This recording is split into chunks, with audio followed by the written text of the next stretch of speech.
Hi everyone, I just wanted to make a brief video about the situation in Ecuador. Now, I know the government and the protesters have come out with an agreement that will end the protest and the violence and things like that. But quite honestly, there's a little bit more to this than meets the eye. I legitimately don't believe that it's a solely grassroots indigenous effort against austerity. I believe that there are other actors at play here, namely Rafael Correa, the former president of Ecuador, and Venezuela. Now, there are reasons I say this, and the main one is that Rafael Correa is very egotistical. He is a man who loves the spotlight, loves the prominence, loves the perks and benefits, everything. He adores it.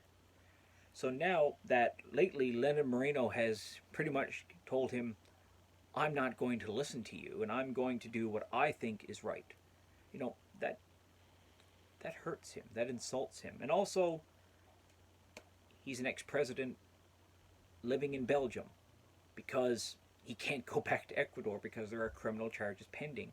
And because of this whole spat with Lenin Moreno, it's very unlikely that he's going to get off easy. He's not. He's going to get a fair trial, which Correa does not want. He wants, he wants everything to be rigged up and given to him, so he can just walk off into the sunset, stay in Ecuador again, and eventually, climb back up to power, either behind the scenes or up front again.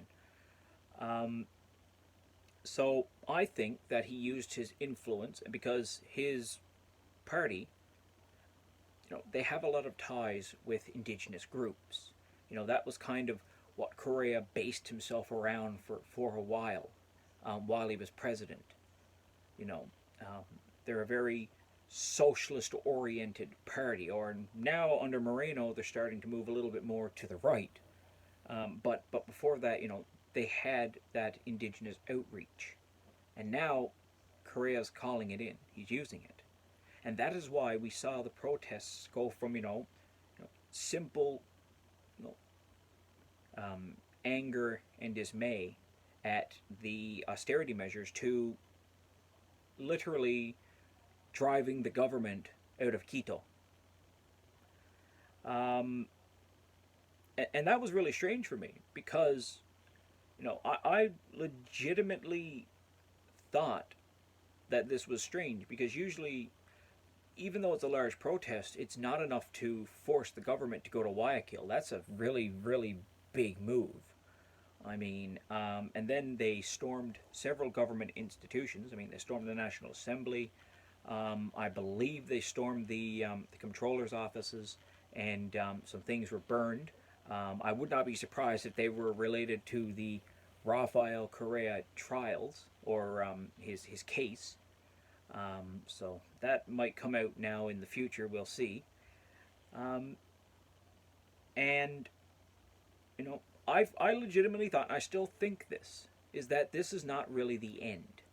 This is only the beginning because Correa now knows that he can have an effect. He can move things. He can make the government go from Quito to Guayaquil. And that's going to give him and people like him, a bit more confidence. That's why we are going, and that's why Venezuela's involved as well. And the reason I say this is because Rafael Correa and Nicolas Maduro get on rather well. Correa's always been tied with the Chavista government. He's always been a believer in socialism of the 21st century. So it makes sense that the two would work together because it is mutually beneficial. You think about it. Nicolas Maduro right now is not exactly the most popular individual in Latin America. I mean, a lot of the governments that once called themselves his allies, or his friends at the very least, they're no longer in power. Lula da Silva, he's in jail. Brazil is now under Bolsonaro, who is definitely no fan of socialism. Colombia has shifted to the right. Um, Lenin Moreno of Ecuador is no longer a good friend or even at least a fellow traveler of Chavismo. Bolivia still is, but their relative position is they don't really matter in this situation. Um, Peru has always kind of been out on its eyes. PPK, Kuczynski, the ex-president of Peru, was never a big fan of Maduro, and that's why Peru and Venezuela right now have a very difficult relationship, and for good reason. Um, One which seems to have been carried on by Martin Vizcarra. So that's one good thing. You see, there's a lot of Venezuelans spread out across the Americas. You've got, I believe, it's upwards of 1 million in Colombia. You've got about 700,000 to 800,000 in Ecuador. You've got, I've heard 800,000, which is the official number for Peru, but I've heard it's nearly 1 million now, because they're still coming in despite the government's efforts to keep them out. And there's lots of them now. Plenty of them are good people. I know several Venezuelans, very very close friends of mine. However, there's quite a few who are probably not the best, and sprinkled in amongst these bad elements are more than likely members of the Venezuelan intelligence service, Sabine. Now, the reason that I believe Sabine is operating in all across South America is for a variety of reasons. One, to keep tabs on the opposition groups that are formed and are active outside of Venezuela. Taking names and making sure that there's something they can do eventually to make sure this opposition doesn't come to fruition. Infiltration, things like that. To monitor the countries that they are in, to get the general sentiment and mood amongst the people, and should anything threaten Maduro and the PSUV's grip on Venezuela, to conduct insurgency and sabotage to help dissuade any foolish behaviors, supporting any kind of intervention, arming opposition, the usual stuff. So, right now, it's beneficial for Maduro and Correa to work together.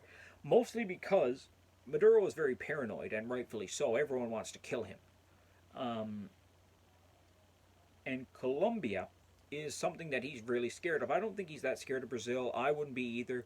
Bolsonaro talks a big game, but I mean, right now, Brazil's got its own internal problems that we're not going to see them getting any kind of intervention in Venezuela.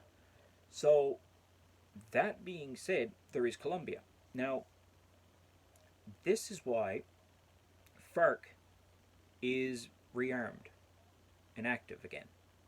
Because Maduro is legitimately scared that Colombia, who is a U.S. ally, is going to either base U.S. troops for an intervention into Venezuela or lead an intervention themselves. And they've got the soldiers, they've got the skills, and they've got the training to give the Venezuelan army a very, very, very tough fight.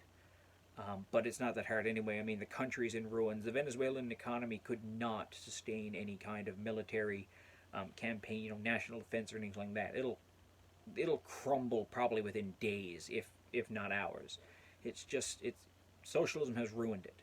But they are going to utilize the assets that they have outside the country, the relationships that they cultivated with la izquierda, the left, FARC.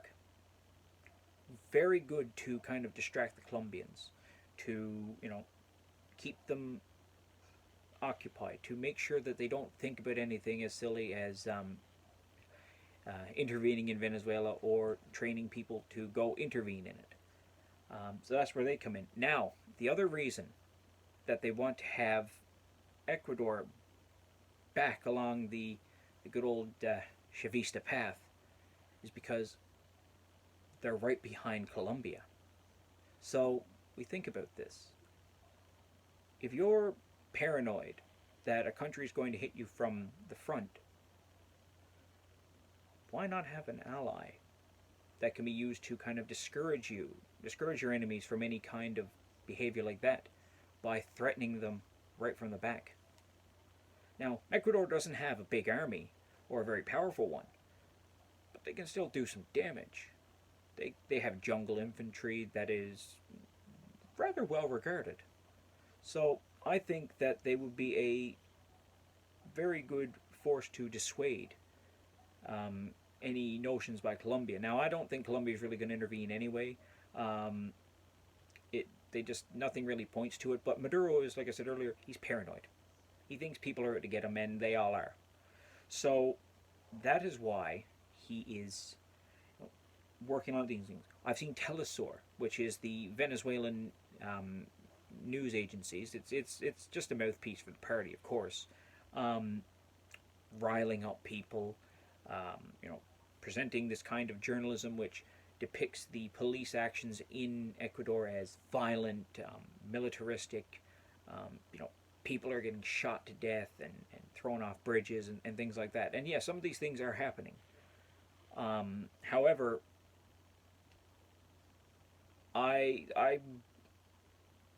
these things happen all the time. They're not acceptable, no, and the officers and individuals who are involved should be punished.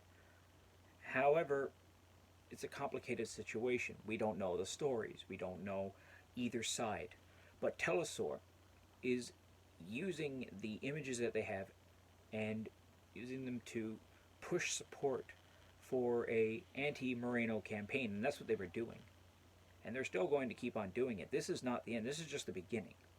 So we are going to see more involvement of Rafael Correa.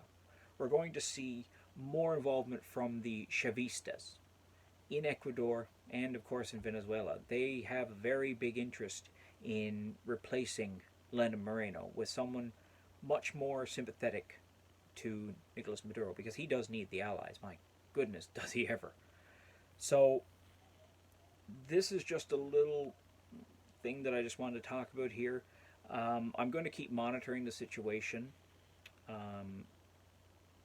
We'll really see how things go once the curfew is completely lifted and things return to normal.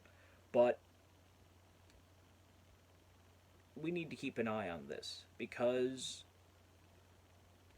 this is not the last you're going to see or hear of Rafael Correa. He is going to do everything he can to come back, because he's really tired of living in Belgium, and he really wants to get back into power. So, with that, I wish you all a good night, and stay tuned for my next video.